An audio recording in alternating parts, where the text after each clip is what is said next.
Good evening, YouTube. It's your guy J Crew to you, coming at you yet with another video here on my YouTube channel.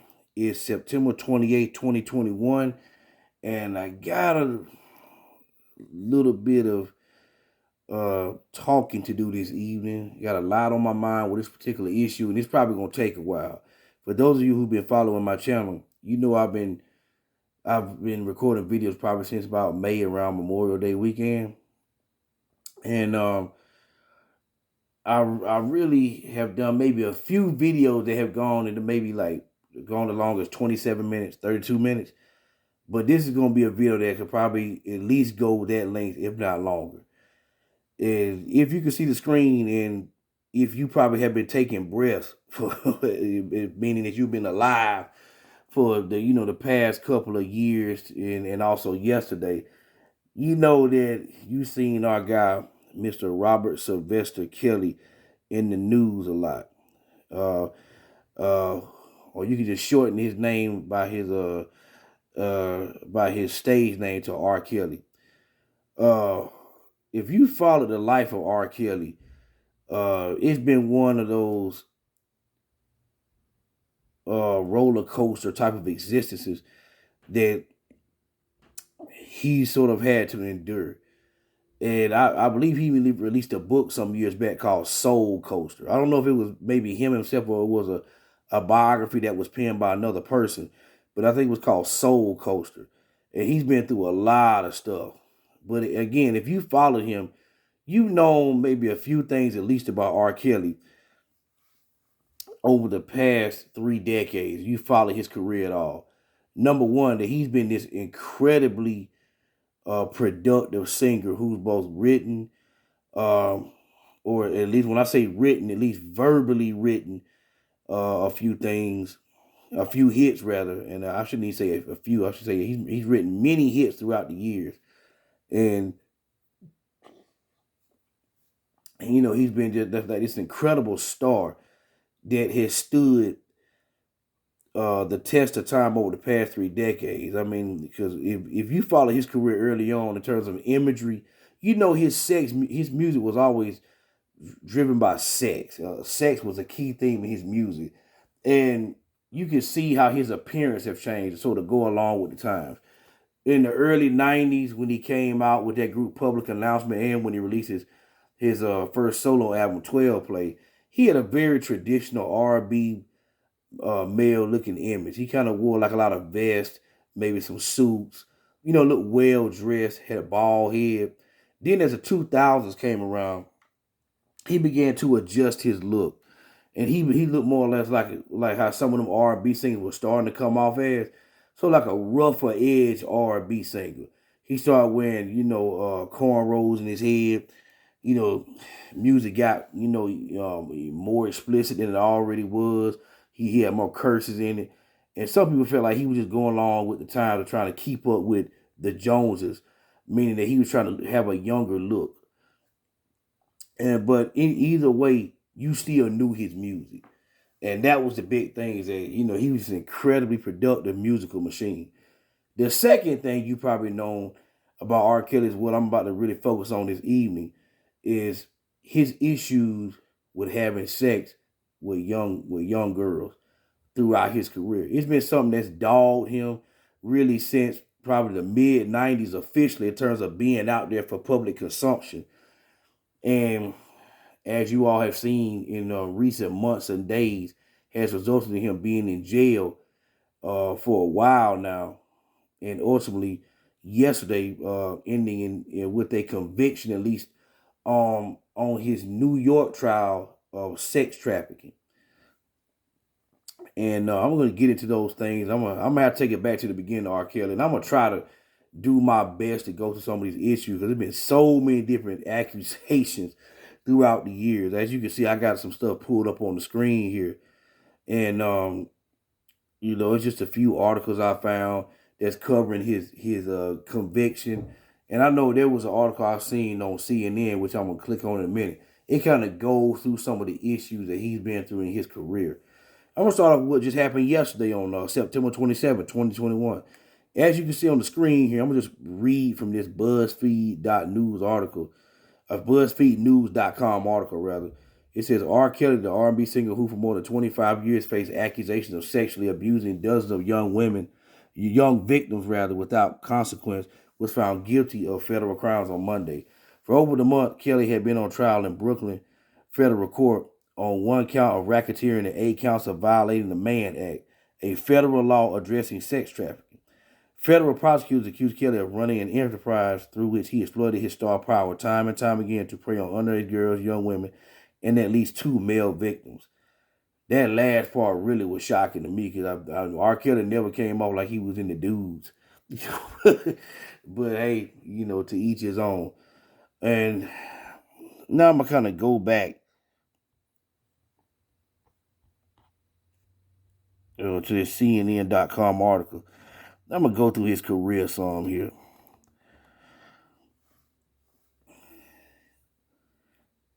As you can see, we first came to know R. Kelly in the early 90s. When he debuted, uh, and some people may not remember this.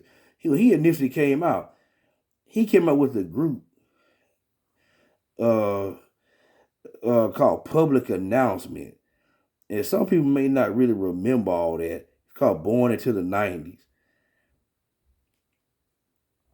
And so, he kind of, he did some songs with them. And I think the one I remember the most called She's Got That Vibe. But the songs that really became prominent to me that put R. Kelly into the limelight, even though he was still with Public Announcement, it was called Honey Love and Slow Dance, Hey Mr. DJ. Slow Dance and Hey Mr. DJ, I have to admit, is one of my favorite R&B songs ever. It's just perfectly sang, it's perfectly produced, and it kind of puts you in the mood. Even to this day, when I listen to that song, it kind of puts me in a certain mood whenever, let's say I'm in certain situations. And Honey Love, that was another popular song.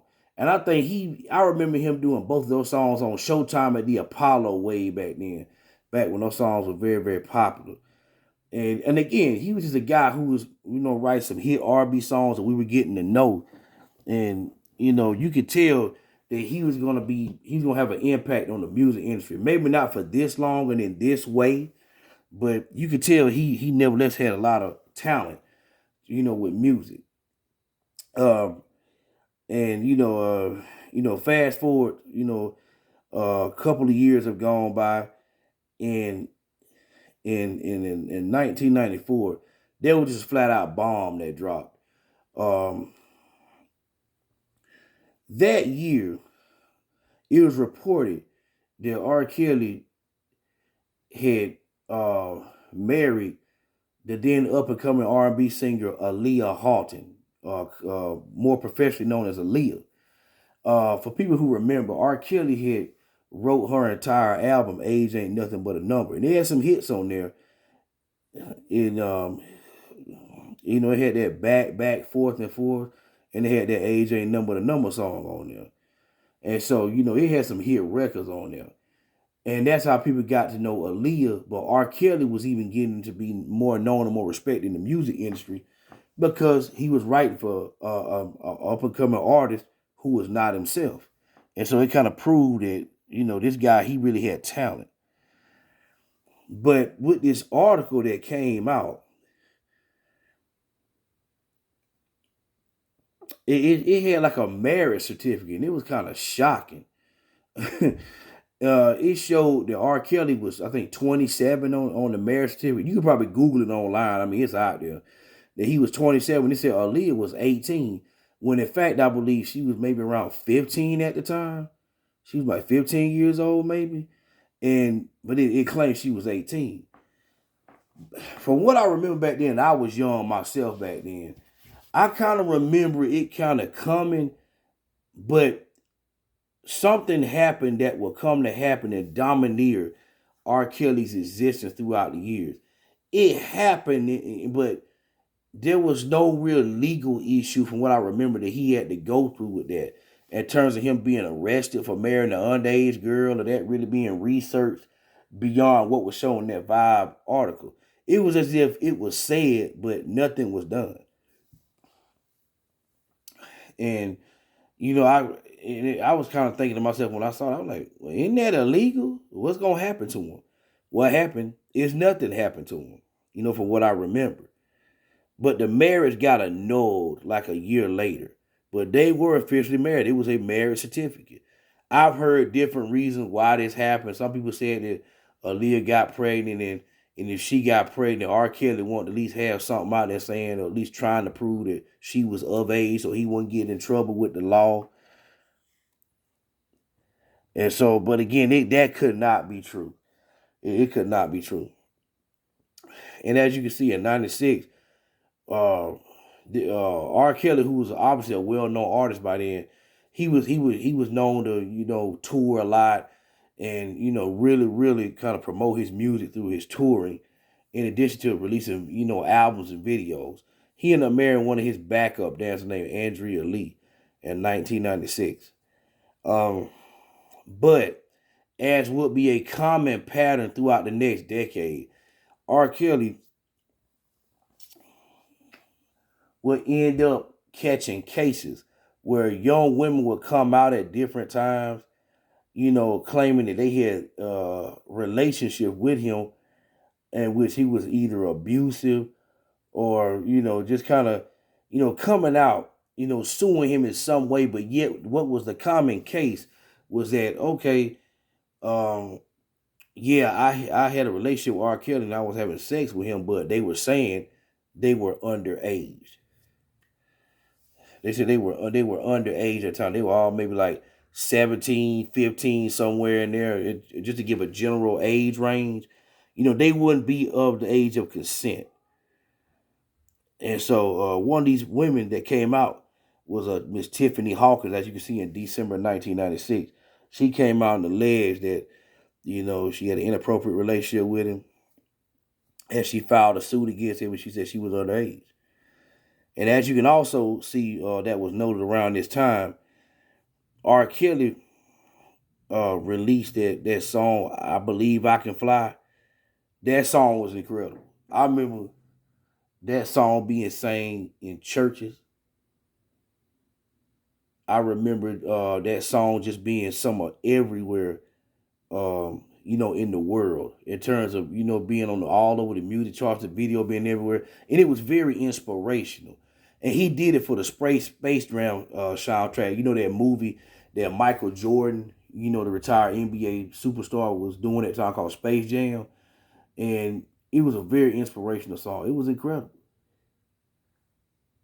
And, it was one of his biggest hits.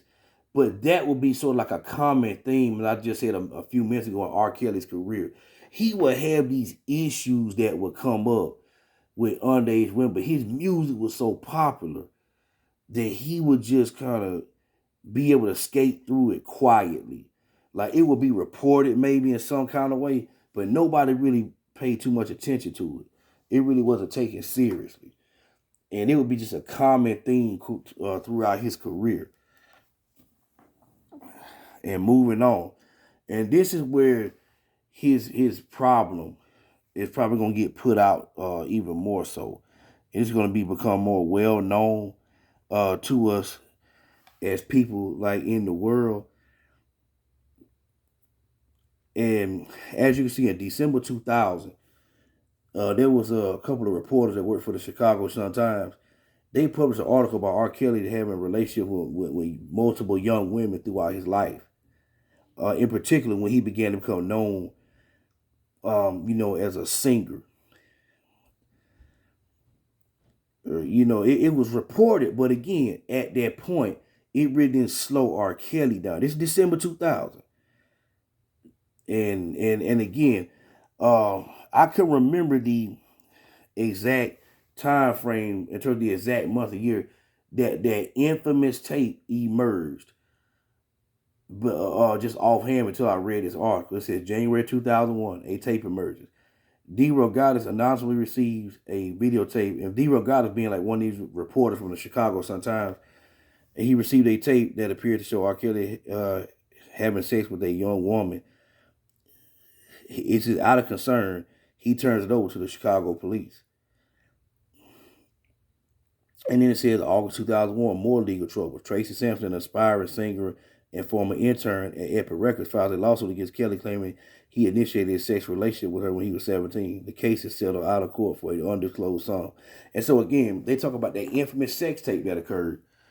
And also, there was another young lady filed something against him. And so I remember when that sex tape came out, it was just pandemonium. I was in school when I kind of remember being in school around that time. Everybody was talking about it. It was crazy. It was crazy. Like when it was released, it was bootlegged everywhere. you know, yeah, and as you can see, they kind of continue in this timeline. On the March 2002, that tape was bootlegged everywhere. I knew people who said they had seen it personally. I never actually physically watched that tape, and I'm glad I didn't because I heard about what happened on it, and it was pretty disturbing. And I'm gonna go ahead and say, I know I've already kind of mentioned the word sex a few times, so I have younger viewers who are watching this. Parental discretion is advised. If you're offended by certain language, you may want to cut the video off, or you know, I just want to alert you of things that are going to be said and they have already been said. I probably should do that in the beginning, but just thought about that. Um, in the video, it reportedly showed him having sexual relations with a girl who was underage. She was purported maybe like, I can't remember exactly how old they said she was, but she was very young. She was under 18. He reportedly urinated on this girl in addition to having sex with her. Everybody was kind of talking about it on, just throughout the media. It was a firestorm over the tape. It was ugly. R. Kelly just couldn't act like that didn't exist. He couldn't act like it didn't exist. He had to go address that. And so, I want to say, I remember around all this time, the early 2000s, uh, and I think it was the early 2000s, he did an interview on BET. Back when I really watched that network. Of course, I don't watch it no more. I don't really watch BET no more. But I kind of paid more attention to it. I think it was a guy named Ed. It was Ed something. I can't remember his last name. He did an interview with a guy named Ed something. Maybe Ed Jones or Ed something. Some kind of light-skinned black dude. And Ed admitted in the interview but right as they got started, he said, Robert, let me go and tell you. Before we sat down today, I wanted to watch a copy of that tape. And I wanted to have a fresh picture in my mind of what the person looked like on that tape. And knowing I was going to sit down with you, I wanted to be able to discern what that was you. He said, unless you have a straight up twin, I think that was you on that tape. And then R. Kelly kind of gave some mumbling, answer talking about, well, stuff can be doctored. No, that wasn't me. He basically denied it. And, he said that, I remember he made a couple of comments on that interview that was very memorable. One of them was that he said, tapes can be doctored. The only way I would end up doing that is if I had a sexual relationship with a woman and she lied to me about her age. Another thing he said was that, well, I do have a problem, but I consulted Pastor Meeks about it. I guess he had a spiritual advisor by a guy by the name of Pastor something Meeks that he claimed he was getting guidance from. And let me go ahead and stop right there. Just because of what we done seen, but what's been happening in recent years, that was a bunch of crap. This guy wasn't getting no kind of spiritual advice. I mean, he was just saying that, but and again, even if he was, it was the wrong kind of advisor. It was just probably some dude he knew from the block or something. So from back in the day, they said he was advising him. But either way, I kind of remember that interview. And again, I want to say it was the early 2000s. I don't know if it was later, but it was Ed something. I'm trying to remember that guy's name. I don't know if it was Ed Simmons, Ed Jones or something. And he did that interview. I just remember how poorly he came off in that interview. And it made him just look even guiltier. And it was just, I remember thinking of him as being a very unfortunate person. He clearly had an affliction that he didn't want to admit to, nor did he uh, think really was that important to really have his condition seen about. He apparently didn't think that it was enough to where he really need to get some other kind of help. Because as we've seen, his behaviors, in particular with young women, will continue. And moving on here, um, as you can see, even though I'm not commenting on every single one of them, there are more cases in which R. Kelly is being sued by people, and he's settling them out of court. And as you can see, moving on to June 2002, they say he's indicted on 21 charges related to child pornography resulting from that tape of that underage girl. And I want to say around this time, and let me just add on to that, I want to say R. Kelly, I remember reading somewhere they said uh, they searched one of his homes in Florida, and they had found like some photos of of him maybe with underage girls or something, but nothing came of it. By some legal technicality, it was not really followed up on or brought up in court. I think they just put him on trial for that tape. And for those of you who followed his trial back then, you know that R. Kelly was eventually acquitted. And I think I remember reading articles back then where they said his attorney in the trial kind of was able to come up with this decisive moment in the trial where he showed that he demonstrated in some kind of way in court that tapes could be doctored. Like, I want to say that he said, well, let me show you one way we can doctor this tape. And maybe they kind of replace R. Kelly's face with another person's face on the tape or something like that. Like, I remember reading in the article way back then. And that was one of the things people say, you know what? Oh, the tape can be doctored. He's innocent. Let him go. Unfortunately, he was let go. And as we can see, he would continue these behaviors over the next, decade, all the way up until, he was really jailed up until a couple of years ago.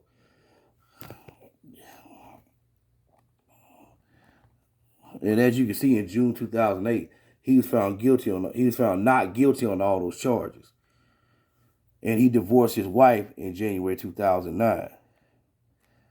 And I'm just kind of going through, some of these videos, some of these other issues that have come up. So, and again, I'm gonna post a link in the description of this video so y'all can follow up on this. And as you see, there were more and more allegations that were made against R. Kelly throughout the years, which just shows you that he really just hadn't learned nothing, man, for what he's going through. And it was even more indicative of somebody who had a problem that they could not control. Because as you can see, it was all building up to what happened a couple of years ago. As you all have known, like I said again, if you've been alive over the past,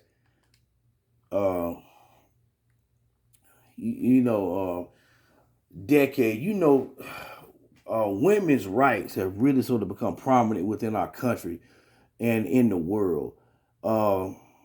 Especially like in the mid part of last decade, I believe that's when the Me Too movement came to prominence. And it basically was just trying to emphasize women's rights, especially women who had, alleged they had been sexually assaulted by someone. So the reason I even mention that is I believe that played a role into what happened to R. Kelly eventually, finally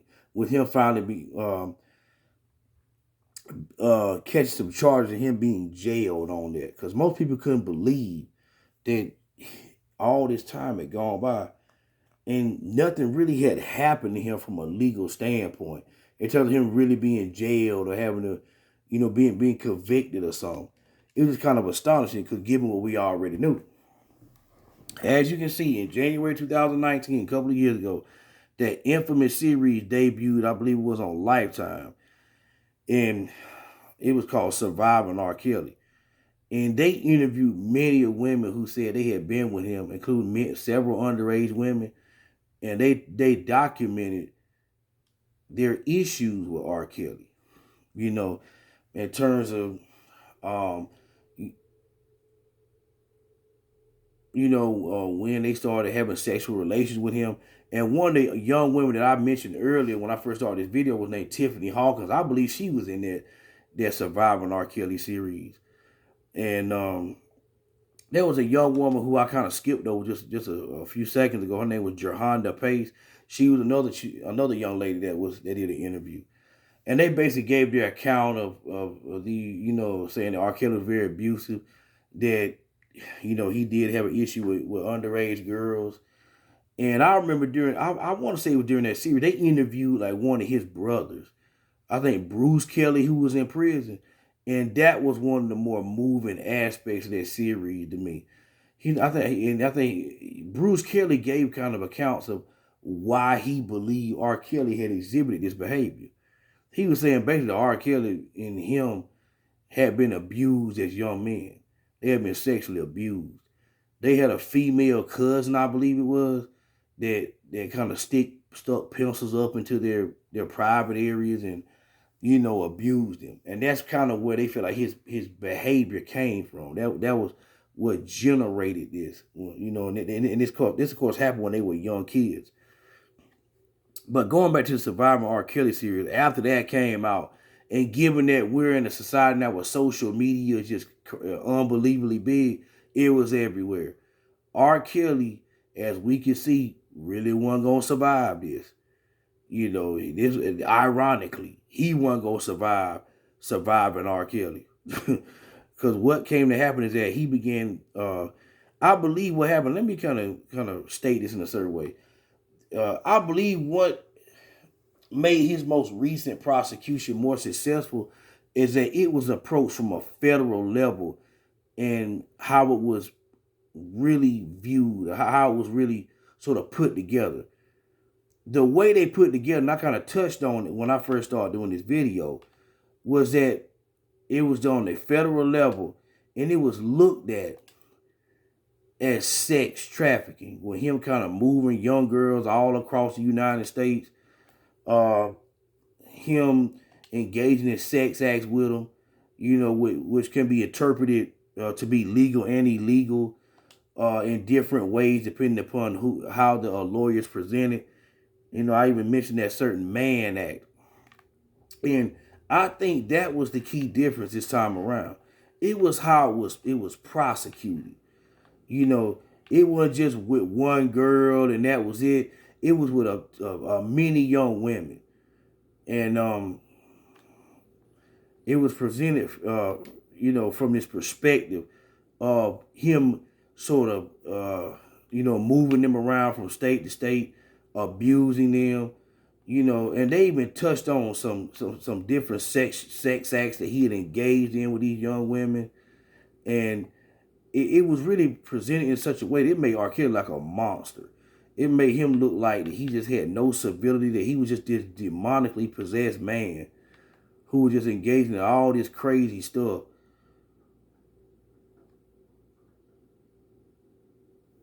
And doing it, in a way that was against the law. I think it's been said that he was holding young women against their will. He was doing some more stuff like what he did in that sex tape that came out around 2000. Him urinating on women and stuff like that, and him kind of getting to do more malicious and salacious sex acts. It was just crazy.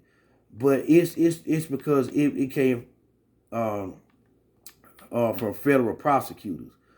And I think that's been the biggest difference. Keep in mind, he wasn't immediately detained, I think, in January. As you can see, in February 2019, there was a lawyer, Michael Avenatti. I remember seeing this guy all over the news. Michael Avenatti said there was another video that was reportedly showing him involved in sex acts with a young girl. And as a result, it says a grand jury of Cook County indicts Kelly on 10 counts of aggravated criminal sexual assault, a class 2 felony involving 4 victims. But that was just in Cook County. And as I said, at a later point, the federal people would get involved. because he was in jail for about 3 days. Then he had posted $100,000 bail. And what was weird about that situation, I remember this, um, was that there was according to this lady who came out of nowhere. I want to say it was this occasion. Some random lady helped bail R. Kelly out of jail because I think it kind of came out that maybe his finances weren't all that together, and you know, and I thought that was kind of weird. I'm gonna touch on his finances more in a few minutes. Um, as you can see, in March 2019, with all this going on, I guess R. Kelly felt compelled to do an interview. He had a sit down with Gayle King. You know, people don't know the Gayle King. I think she did what, CBS This Morning or something like that, one of those morning shows. And she's one of Oprah Winfrey's best friends. And she had a sit down with him, and it was infamous. If you've ever seen that interview, she went through some of the issues that R. Kelly was charged with, but then the interview kind of got emotional. And R. Kelly basically got to the point where he was just kind of yelling and screaming and cussing. I'm tired of all this stuff. I'm tired of all these allegations. It's not true. And she would say, but Robert, what about this? What about that? All these charges. It's not true. It's not true. It's not true. He began to cry. And he got really emotional. He kind of got up. He was walking around in the interview room. He said, all these fake charges, I'm tired of it. I've been nice to people in my whole career. They've been taking advantage of me. I'm tired of this bleepity bleep. And some people believe that it was just him trying to act. I kind of believe that too. He was trying to get public sympathy because there was so much going against him. And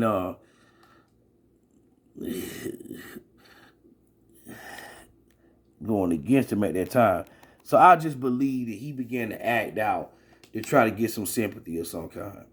As you can see, here comes the big indictments to me that really kind of changed the direction of how this was going to go. As you can see, in July 2019, it says federal indictments. It says U.S. Attorney's Office for the Northern District of Illinois releases a 13-count indictment that includes child pornography and obstruction of justice charges.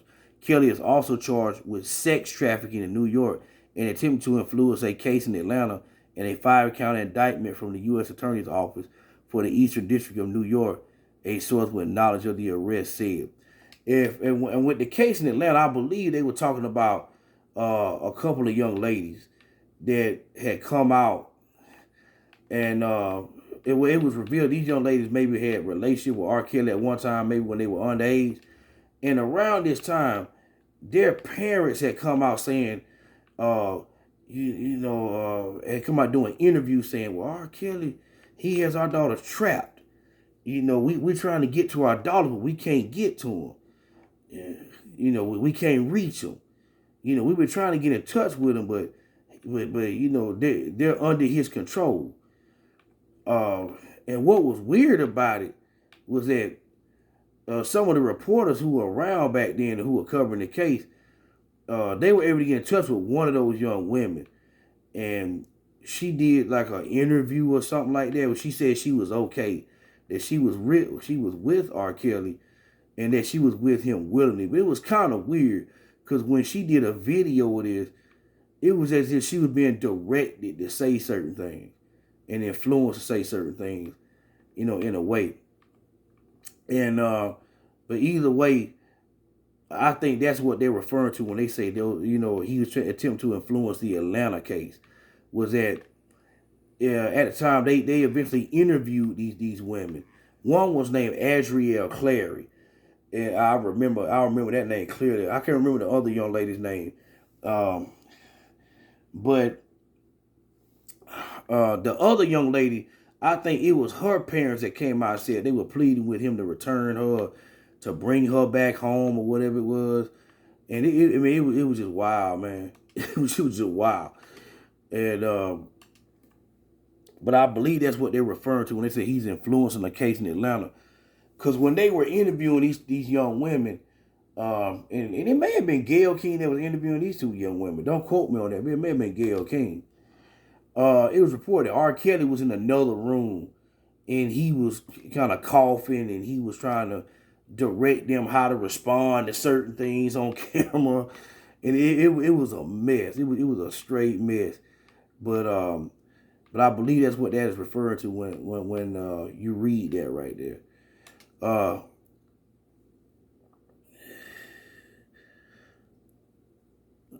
and as you can see, in August 2019, Kelly was charged with 2 counts of engaging in prostitution with a person under 18 in Minnesota in connection with an alleged incident that occurred in July 2001 at a promotional event. And so, he's continually, going through things. And January 2020, Surviving R. Kelly Season 2. I thought that was kind of a bunch of crap. I kind of watched that, but I thought that was just Lifetime trying to make some more money, trying to get more ratings. I wasn't too impressed with that. I mean, that was just me. That was just me. And as you can see, March 13, 2020, Kelly faces new accusation. An updated indictment adds 5 acts of racketeering and charges the singer with 4 more counts of violating the Mann Act for allegedly coercing and transporting women and girls across state lines to engage in illegal sexual activity. I believe personally that was the big charge right there. That was the big charge. And I think because they chose to do it, as I said some minutes back, from a federal standpoint, that is what got the ball rolling against R. Kelly. And as you can see, there's another timeline stamp here that I'm kind of gonna, lastly go over. It says August 18, 2021, opening arguments begin in a trial and is expected to last between 6 and 8 weeks. And as we just have found out, R. Kelly was just found guilty. He was just found guilty. And so, literally yesterday, he was found guilty. And as I understand it, he faces anywhere from 10 years to life on those charges. And keep in mind, this was done in Brooklyn, New York. So this was in the Brooklyn, New York federal court. He's facing more charges, I believe, in the state of Illinois, which is where he's from. He's from Chicago. So, he's facing more charges, back in Illinois. So, I mean, we may finally be seeing the end of R. Kelly. We know it. He's probably going to be doing a lot of time behind this. And all these years have gone by, all these accusations. I've kind of come to a couple of conclusions myself. I do not know R. Kelly. I don't know anybody who knows him personally. I believe R. Kelly had a problem that he never learned how to control. And to me, the message in this is he never learned how to control it. So it took control of him to the point where it's really wrecked his life. It might end his normal life. It might end his life as he's used to it, I should say. And I think that's the lesson that we all need to take from this, is that if you got some demons in your spirit, you got to take it seriously in terms of trying to control those demons in your spirit. Because if you do not take that seriously, it's going to take hold of you. And because again, when you look at it, you're thinking, okay, R. Kelly, you already got off the previous time when the sex tape came out. You would have thought R. Kelly would have tried to go clean himself up and do what he could to fight that. Again, he may have, but whatever he did, it clearly didn't work, because he still was engaged in this behavior after he beat that previous trial. And I want to mention one more thing before I wrap this up. This is very, very sad to me, because it shows you if somebody is damaged as a child, they may never get over their problem. It may get to a point where they're in this situation like R. Kelly is, to the point where they can't control what they got going on. It's beyond their self-control. And it could just sort of not only control them, but it can ruin their life. it could ruin him. It's ruined R. Kelly already. It's ruined him. It's ruined him. Also, something else I learned about R. Kelly. I read years ago that he was a what I guess you call it a functional illiterate, meaning that he really couldn't read or write. And I had heard that from other artists who said they had worked with him. That they had realized when they worked with him on songs that he couldn't read or write. I think that kind of goes back to the situation that he had going on, that he talked about briefly with Gayle King when he did that interview. He was saying that, I think they briefly talked about in the interview why he had such a hard time getting his money together where he couldn't immediately get out of jail. R. Kelly said, well, he had other people managing his money. Other people had access to his accounts. And again, if you can't read or write, that's going to have to be the scenario. You're not going to be able to sort of manage your own personal finances. And so that's another affliction that R. Kelly had that really was detrimental to him. He was a functional illiterate, and apparently, he, at least to an extent, he's never learned how to really read or write to the point where he can really sort of make sense of his own, personal responsibilities. And so he had people taking money out of his account where it drained his money. So apparently, because of that, he maybe had like maybe $300,000, $400,000 in the account. But with a dude that's responsible for making over 30 to 50 million dollars worth of records over the years, reportedly, that's almost a joke when you think about how in the world that all the money he has when he's made all that money. A lack of individual responsibility and a personal shortcoming that he did not care to overcome. Let me say this, and I'll close. With R. Kelly, I think this need to happen. Because apparently he had an issue going on that he never learned to correct. Or he didn't get enough help to sort of slow him down. It's just kind of helped continue this path of debauchery that he's been on for all these years. And it never got under control. And it's ruining him. Keep in mind, this is just one trial where R. Kelly has been found guilty. I want to say I read somewhere, just like I said a few minutes ago, that he has another trial back in Illinois.